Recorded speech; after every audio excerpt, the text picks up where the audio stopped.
দেখো খুব সুন্দর, দেখো দেখো দেখো, অপূর্ব অপূর্ব পানাগুলো আমাদের এখানটায়। তো আমাদের এটা আমরা, এটা খাল, ঠিক আছে, এটা খাল, খুব সুন্দর। দেখো নৌকোগুলো দেখো, ওই যে একটা সে জালের ভাঙা বলে না, সে ভাঙা ধরছে। তো চলো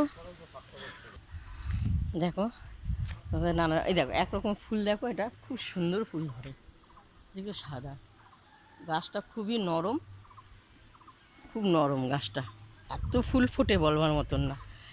তো চলে এসেছি তোমাদের কাছে ছোট ছোট ছোট ছোট একটা ভিডিও নিয়ে। তোমরা সবাই এক হয়ে থাকবে, কেউ কাউকে হিংসা করো না, ঠিক আছে। তাই দেখো পেয়ারা গাছ, পেয়ারা গাছ এখানটা খুব সুন্দর ছোট ছোট পেয়ারা ধরেছে, খুব মিষ্টি পেয়ারা, খেতে ভালো লাগে। তা কি করব, চলে এসেছি দেখো তোমাদের কাছে একটা ভিডিও করতে। দেখে যদি ভালো লাগে দিদির ভিডিওটা, লাইভ শেয়ার করে দিও, ঠিক আছে। তোমাদের মায়া দিয়ে, দেখো পেয়ারা, এই দেখো দেখতে পেয়েছো পেয়ারা, ছোটো ছোটো পেয়ারা। আর বেশি কিছু বললাম না।